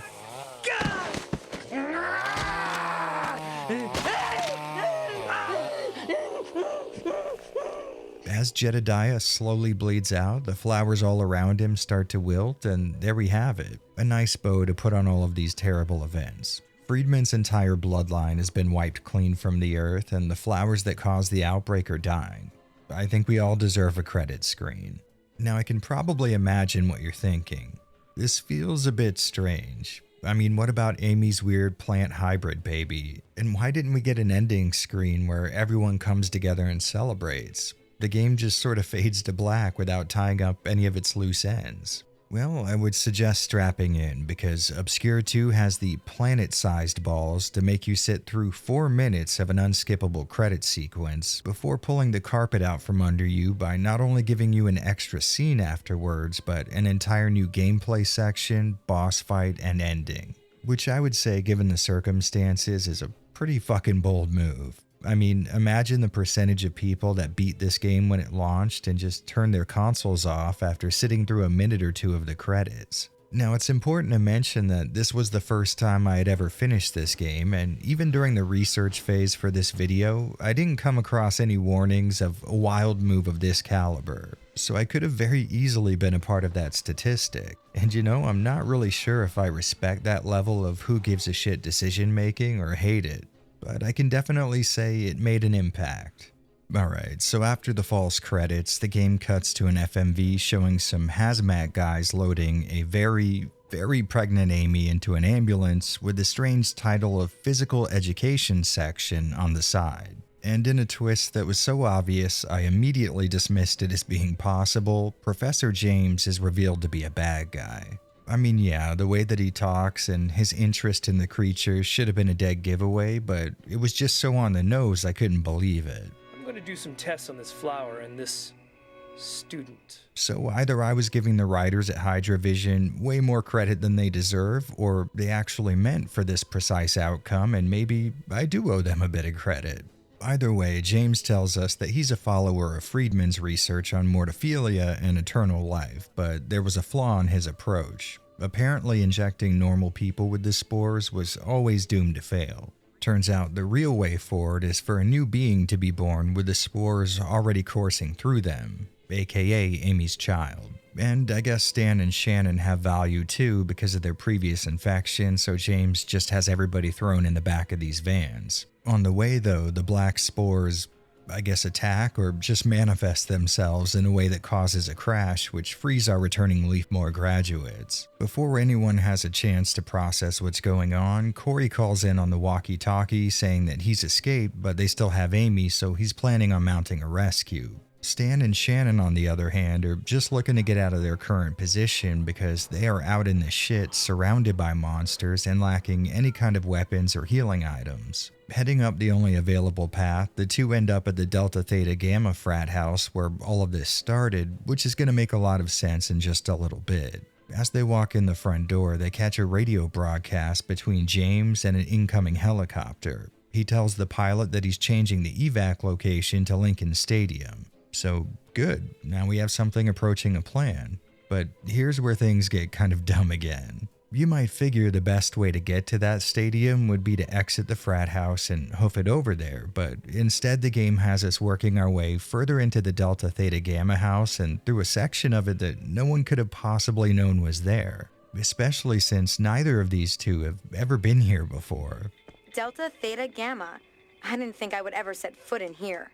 I mean, at best, they're wasting precious time investigating a secret room that, for all they know, has no exit. At worst, this is just really bad game design where the writers don't feel the need to explain why our characters are where they are and what they're doing there. That tiny issue aside, we're now in an underground section of this fraternity's home base, and things are getting kinda strange. The place looks like a cross between a church and a museum, and the subject for both worship and study appears to be the kind of stuff that we came up against in the first Obscure game. It turns out this is less of a fraternity and more of a secret society, and one that seems to have a good deal of pull, as we can see its recruitment roster includes US presidents. Honestly, I kind of like this twist. Finding out the first real location in the game wasn't just some dumb frat party HQ, but instead the home base for some shadowy organization dedicated to continuing Friedman's research was a nice touch. I do, however, wish this game was working with a little more of a budget so we could have seen more characters in it, because as far as we've seen, Delta Theta Gamma seems to have a membership of one professor, 2 guys in hazmat suits, and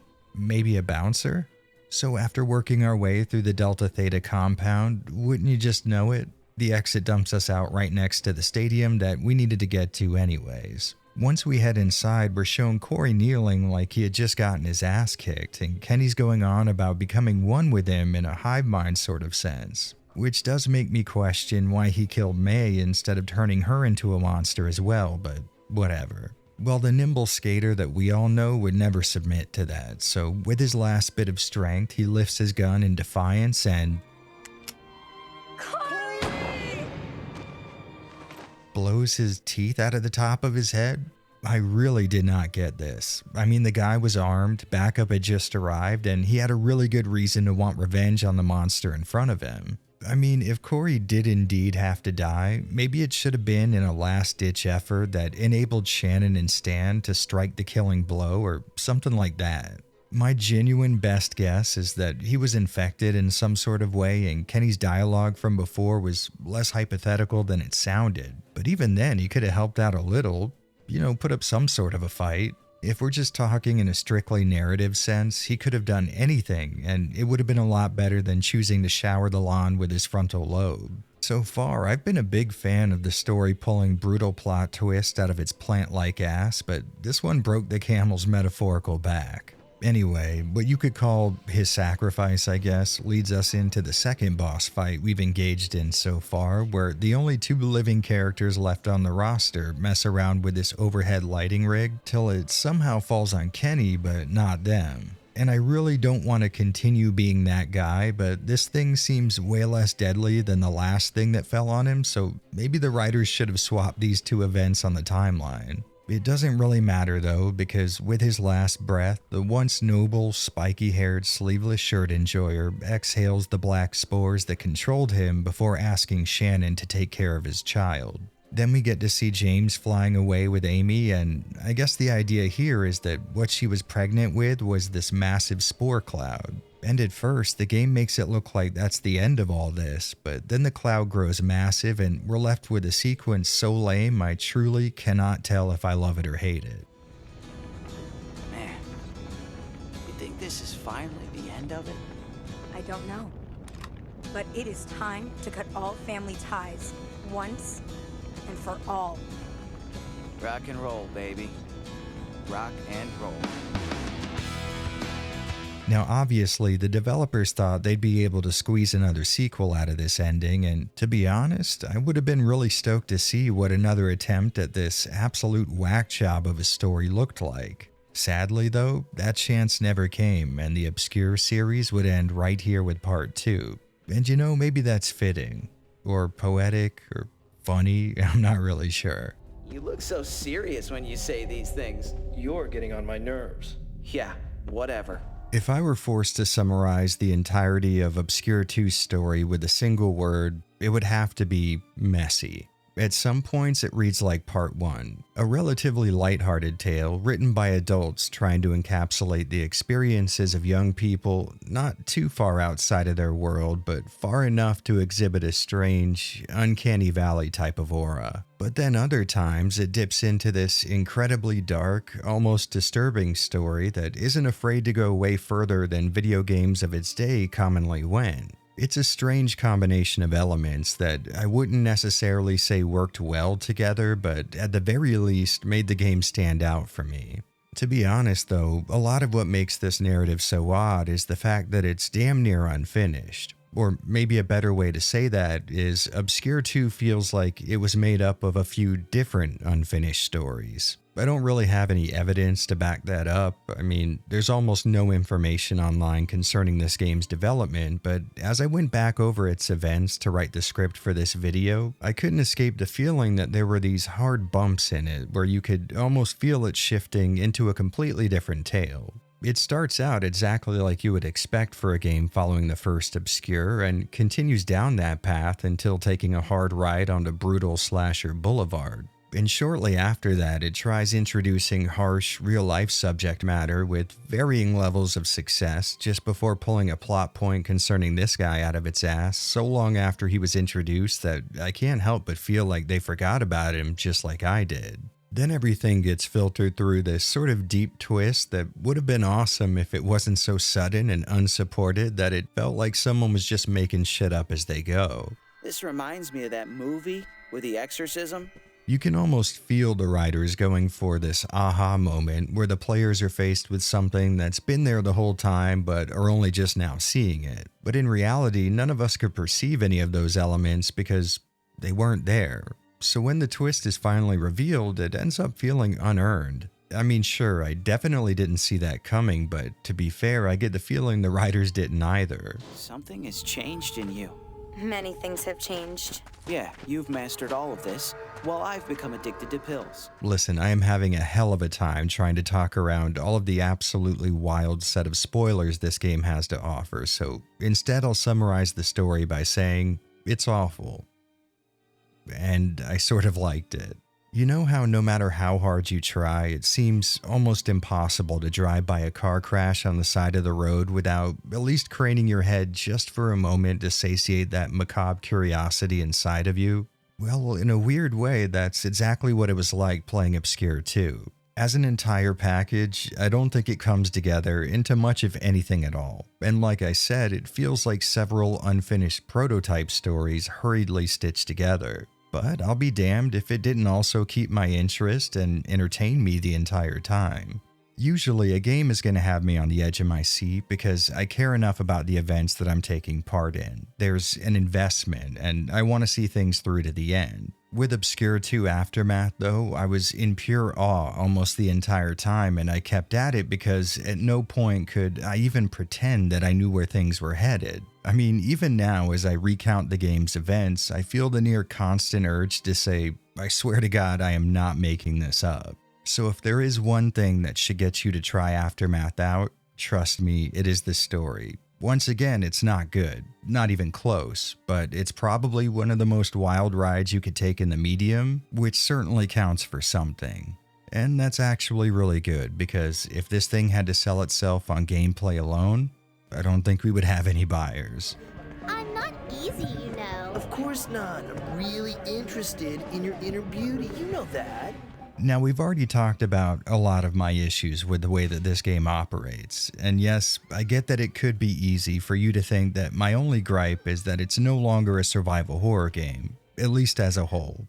And sure, that does sting. I mean, it is one of my favorite genres, and on the PS2, which was the console I first played Obscure on, there really weren't many titles like it. At the time, outside of a few select exceptions, survival horror was trading in its fixed camera angles and slow-building tension for over-the-shoulder shooting and high-octane action, a change that you can very much see reflected in Aftermath. There's been a nearly palpable shift towards action horror here in the sequel, and I think that would have still been fine if they would have been able to deliver that action in a competent way. As it stands though, to my untrained eye, they basically just ported over the original game's combat system without giving it the kinds of changes or upgrades that the camera, teammate, and inventory mechanics saw. The same exact issues that plagued Obscure 1 are present in nearly the same exact form in Aftermath.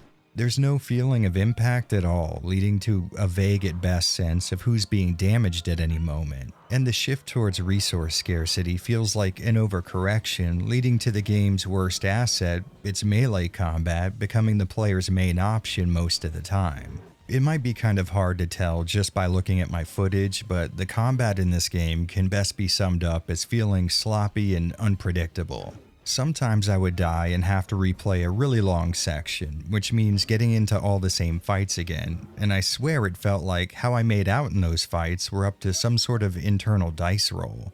It was like I could play through the same encounter 10 times in a row and never once feel like I had any real control over its outcome. I had equal chances walking away without a scratch on me or having used up every healing item in my arsenal. You know, at this point though, I'm just repeating complaints I've already made, so as an exercise in strengthening my critiquing skills, let's do something a little different. I'm gonna try my hardest to lay out a few things that I genuinely think Part 2 does better than the first game. Of course, things aren't that simple in this case, so for every plus we come across, we'll also have to talk about the element that counters it. For every upside, a downside. For each yin, a yang. That kind of deal.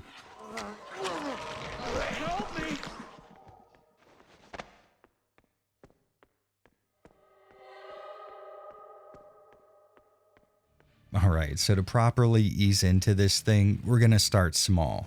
If you watched my video on Obscure 1, you may remember I actually really enjoyed its save system. You still had to expend a finite resource to save, just like you would want for the genre, but to counter that, you could do it anywhere you wanted.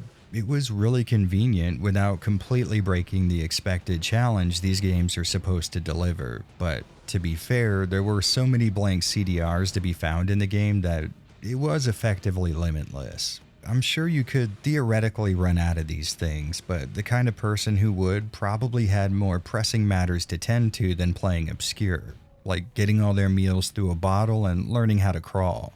Stan's grades really suck. On the other hand, the second game's approach to saving is one that, at least on the surface, feels a little more in line with the general idea of difficulty in survival horror, which plays out as set save points that after a single use wither up and disappear. Oh, and by the way, we're not going to talk about how saving in Aftermath causes everyone in your party to pass out. Not because I don't want to, but because I never figured out why it happens. Once they do get back up, though, that save point becomes unusable for the rest of the game, which in theory should add a bit of tension to the experience. This thing weighs a ton! To the palace, coach driver! Right away, princess. Knowing it had been a while since their last save, the player might proceed a little more conservatively, which might lead to less dumb mistakes being made since you would know those mistakes could have dire consequences. The only issue with that is the aforementioned randomness. You really don't have any control over the parts of the game where you can take damage and therefore die. It might seem like you should, but shots will just miss enemies that you're locked onto sometimes, and often a bad guy that normally takes a hard knockdown on the third hit of your combo will smash right through it and damage you regardless. So instead of inspiring or outright requiring careful use of resources or tactics, these spread out single-use save points become a massive hindrance with zero gameplay upsides. On top of that, in your classic survival horror titles, you're given an item to expend on saving so that you have a choice. Let go of a finite resource for a bit of breathing room now, or save it for some unseen later obstacle knowing a single mistake in between could set you back a hell of a long way. Here in Obscure 2 though, there's no choice to make. These things are in set points, and outside of one exception, you're never going to return to one of these areas again unless you die. So sure, I guess you could choose not to save theoretically, but why would you ever do that? So right out of the gate, this feature effectively negates itself, and I would imagine it was added in some hollow attempt at marrying its two diametrically opposed gameplay approaches, over-the-shoulder action and survival horror.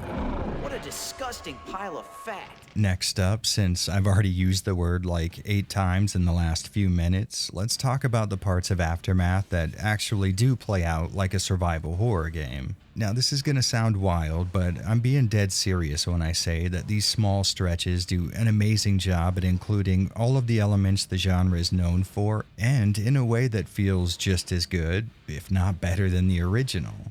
Now it is possible that the smaller footprint of these parts allow them to be paced out a little more smoothly than in Obscure 1, but regardless of the reason, running through these locations and discovering new rooms or hunting for items is fun as all hell. The keys or MacGuffins you'll need to progress can often be hidden in places that aren't impossible to figure out without a guide, but are going to require a bit of thinking, which leads to that hell yeah, I'm a genius sort of feeling when you work something out on your own. And the puzzles in this game, I mean, holy hell, they are genuinely amazing. There is, of course, a fair share that can only be solved by a specific character using their skill, but the best and most memorable ones require a combination of two different talents and traditional puzzle-solving skills to conquer.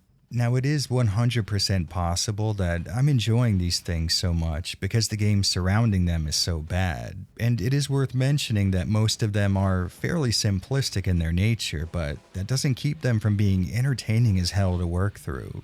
Now, the counterbalance to the amazingly well-crafted survival horror portions of the game is the knowledge that once they end, you're going to be forced down a very boring, combat-laden, linear section once again, and who knows when the hell you're going to get to experience another one. Honestly, if the entire game played out the way that these very small, very well-made chunks of it do, I would be screaming its praises to anyone who would listen. But as it is, I would be really surprised if the average player even made it to the first survival horror section without putting the game down in either frustration or boredom.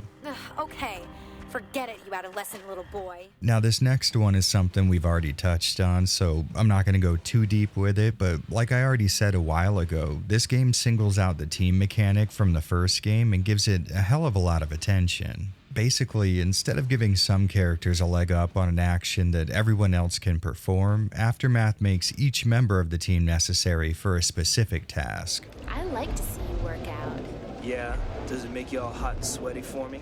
Now, is it believable that Corey is the only person on the team able to pull his friends up from high places as opposed to, I don't know, maybe the jocks who are more physically fit and weight train more often?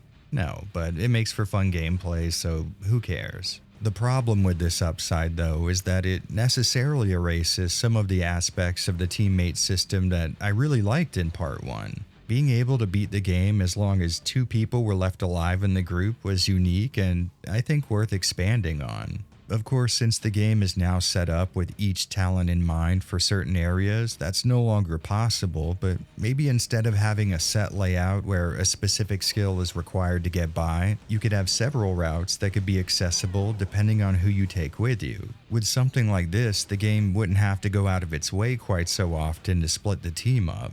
Or hey, here's a wild idea. Just make a fucking survival horror game like you did before. Look at me. See how satisfied I am.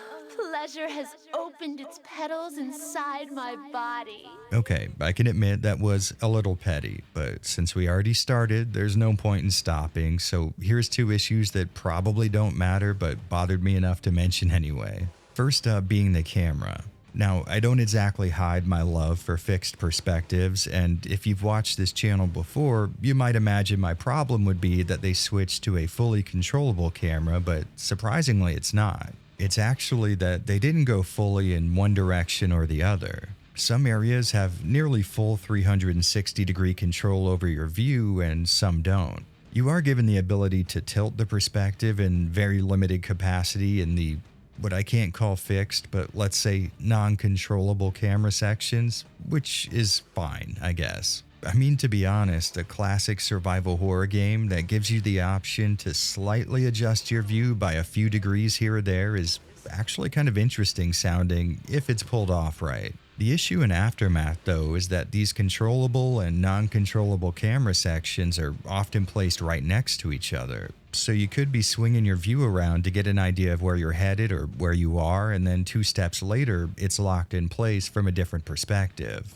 I mean, I don't expect anybody to be able to tell just by looking at the footage, but you gotta trust me, it feels really strange. Like here in this example, where I'm standing lets me look wherever I want, but if I walk over this way just an inch, I'm locked into tilting it just a bit to the left or right. It's definitely a small issue, but I feel like if they were going to go full camera control, they should have just done that. This half-assed middle ground doesn't feel right and sort of shows off the worst aspects of each approach with none of the positives. This forest is freaking me out. You're such a wuss. Aren't you afraid? Yes, but I'm trying to keep it together, okay?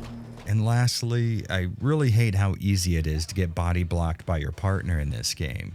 Now, to be fair, this was also an issue in the previous title, but the layout of the environments in that game made it happen a little less often. Aftermath, on the other hand, has much more narrow, claustrophobic level designs, which means your partner's big-ass 3D model can often follow you into a cramped space and prevent you from leaving it.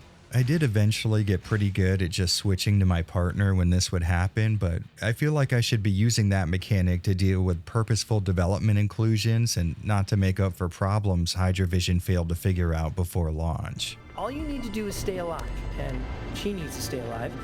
I can hear the wedding bells already. Let's just hope they don't turn out to be funeral bells. Yeah, so in terms of quality and execution, the gameplay here is just about as bad as the story, but without all of the entertainment value.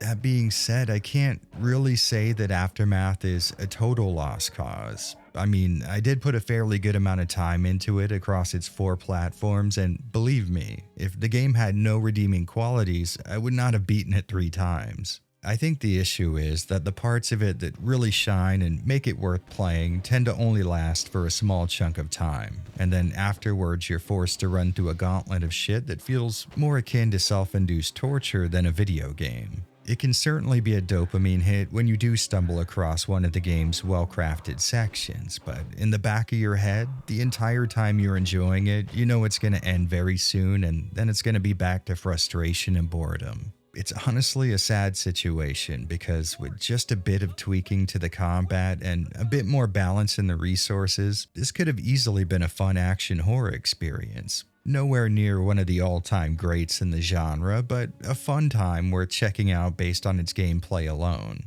And on the other side of the spectrum, if they would have just strung together all of the parts where you engage with traditional survival horror game design, it would have been short as hell, but sort of amazing. Ironically, what really held Hydrovision back in this case wasn't their desire to follow the action horror trend that began after the release of Obscure 1, but them being just a little too skittish about doing it. It's like they tried keeping one foot in the RE1 camp and putting the other in with RE4, and the result was a game that seemed to be almost constantly at war with itself. The 2 main aspects of its design were in total opposition to each other, and they pulled in completely different directions, which is obviously a problem that would not have been present if they would have just decided to fully commit to one or the other. Now, it is worth mentioning this game has issues outside of the developers trying to have their survival horror cake and eat it too, but I think they might not have been highlighted quite so much without the whole split game design thing.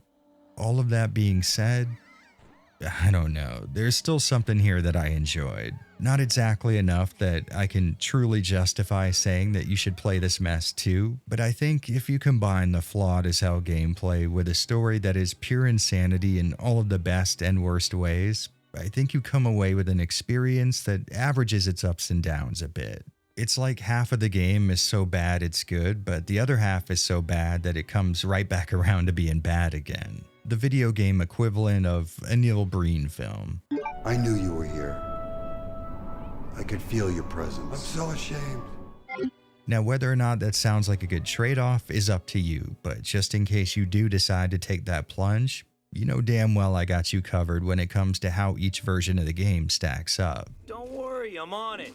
Starting out with the most practical / viable port and moving down to the least playable, we've got the Steam version, which, like I said at the start, installs perfectly fine on modern operating systems, supports resolutions up to 4K, and through Steam input allows the use of any controller you want right out of the box. Unlike the last game in the series, the widescreen mod is a viable option, although it's not perfect. None of the game's 3D elements are stretched horizontally to achieve 16:9, but the inventory screen and other 2D assets don't get the same treatment. Certainly not a massive issue, and I would imagine most people wouldn't even notice it had it not been pointed out to them, but still worth mentioning. Without a doubt, this is the version of the game that most people are going to reach for, and even though I'm a retro console guy at heart, that is well warranted, and kind of surprising given the circumstances. A lot of PC ports from back in the PS2 era can still suffer from experience-breaking issues to this day, and if you're lucky enough, maybe some of them will have an extensive list of mods to fix those problems. But Obscure 1 and 2 are both perfectly functional without any tinkering at all, which is worthy of appreciation, especially in an era where modern PC ports can't exactly make the same declarations.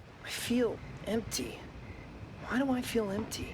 Killing a person has never benefited anyone. Moving down the list, we have the PS2 version, which, like most games on the platform, is locked at 480i. Now, depending on your taste, there may be nothing wrong with that, especially since your average person has access to amazing retro game-focused video scalers and deinterlacers nowadays. That being said, Obscure 2 is fairly unique in the sense that it's part of a small portion of the PS2 library that can be forced to progressive scan without causing any issues at all. And you know, at first, it may not be evident how much of an improvement that makes. In fact, if we zoom in here on Shannon's leg in this comparison, you can see that forcing 480p actually makes the image a little less sharp, which is evident by these sort of transparent pixels that seem to outline her skin and aren't present there on the interlace side. Now, sometimes this effect can be more pronounced or noticeable than it is in this game, but the real example that shows you why you may want to force progressive scan as opposed to just deinterlacing after the fact is the amount of motion clarity you get.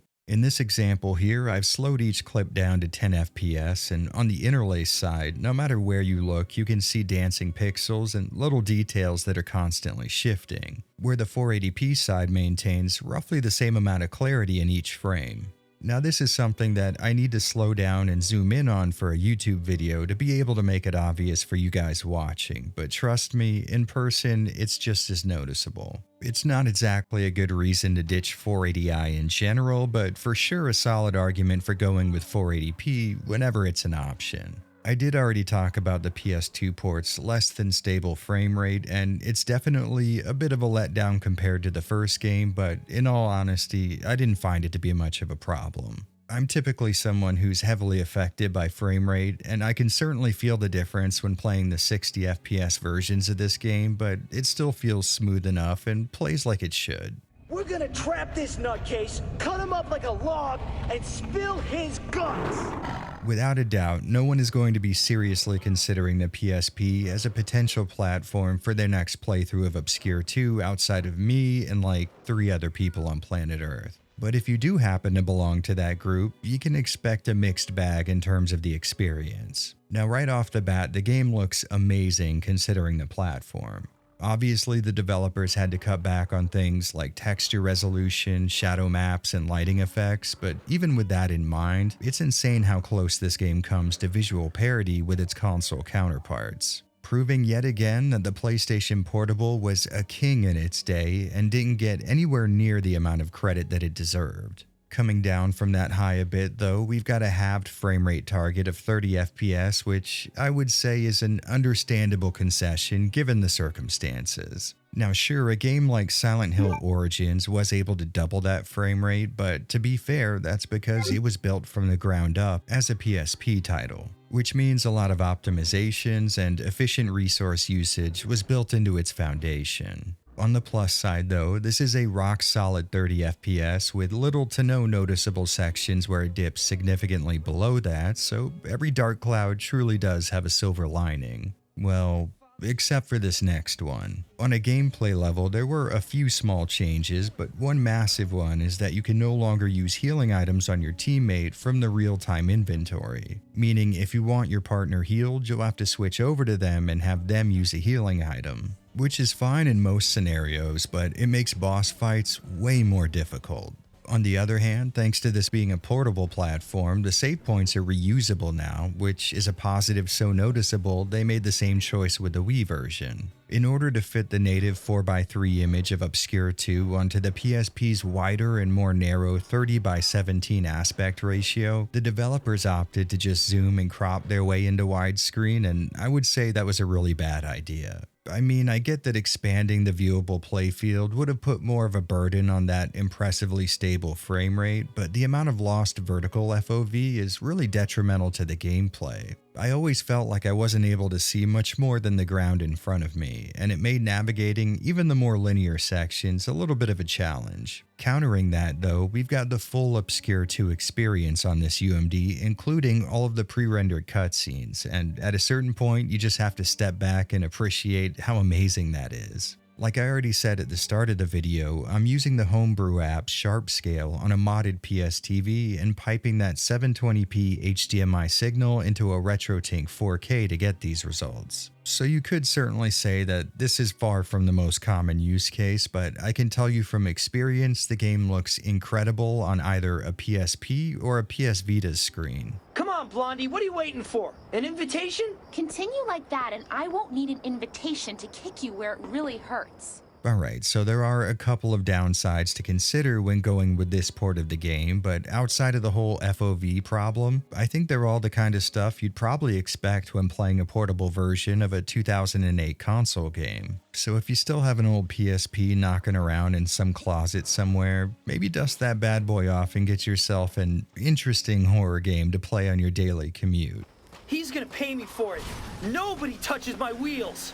Jeez Louise, it's only a car. It's the quintessential automobile. And capping off this section of the video that no one ever watches, we have what is, in my opinion, the absolute worst port of Obscure 2, depending on the type of person you are. This Wii release bafflingly does not operate at 480p, which, to be totally honest, I ignorantly had never heard of before. Every game I've ever popped into my Wii has either been 480p or able to be forced to 480p, so this really took me for a ride. Now, to be fair, I don't think a majority of people watching are going to count that as a downside, but I just wanted to share my surprise and newly found knowledge of 480i only Wii games with the world. But hey, it does have a rock-solid 60 FPS frame rate, which is honestly amazing feeling. Now sadly, the smoother, more consistent frame rate does make the de-interlacing artifacts we talked about during the PS2 section a little more noticeable, but I'll take smooth gameplay over a small loss in motion clarity any day of the week. That being said, it's the gameplay in question where the real problem lies. Now, I'm aware that there are people who watch this channel and actually enjoy the Wii's particular brand of gesture-based motion controls, but if you ask me, they were a blight on this industry and it took us years of hardware evolution to move past them. So the fact that nearly every single action in this port, minus normal movement, is controlled via motion inputs, yeah, that's going to be an automatic no for me. I don't think this stuff is ever going to be fun outside of moving a reticle around on screen in a shooting game, and Obscure 2 has not done anything to challenge that opinion. But in a very weird and recent development, as I was editing this video together, I noticed that the Wii actually has the most compressed and tinny sounding audio out of all of the ports, including the PSP. It might be kind of hard to hear once YouTube's compression gets a hold of this video, but if you're wearing a nice pair of headphones, you may be able to notice a very harsh, thin sort of nature to the audio on Wii, with the higher tones having a bit of that crackle that's common in poorly compressed audio, while the PS2 version has a much warmer sound with a lot more detail on the high end. And what about May, huh? He crashed my baby! That bastard! And what about May, huh? He crashed my baby! That bastard! You can't hide! I'll have your skin, jerk! You can't hide! I'll have your skin, jerk! Now, I'm pretty sure this isn't the kind of thing that by itself is going to drive someone away, but as far as I'm concerned, it's just another drop in the ocean of reasons not to play this port.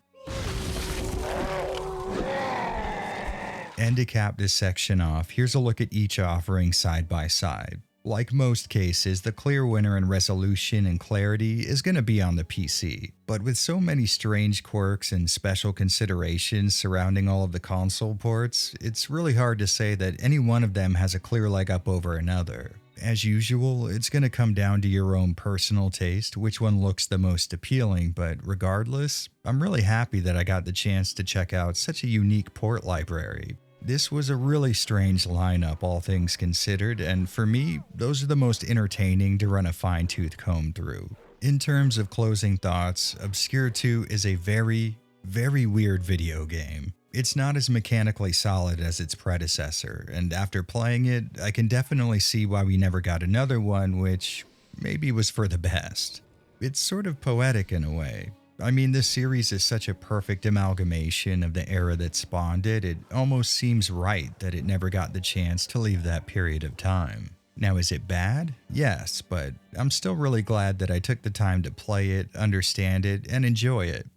The rare occasion where that was possible. Like I keep saying, I'm really torn on recommending whether or not anyone else should go down the same road that I did, because I'm still not 100% sure I would call what I had a positive experience, but if you're the right kind of person, you just might find some appreciation here for the unique, the awful, and the memorable. Shine on, Obscure 2. You barely worked as a video game, but you certainly existed. There he goes. One of God's own prototypes. A high-powered mutant of some kind never even considered for mass production. Too weird to live, and too rare to die.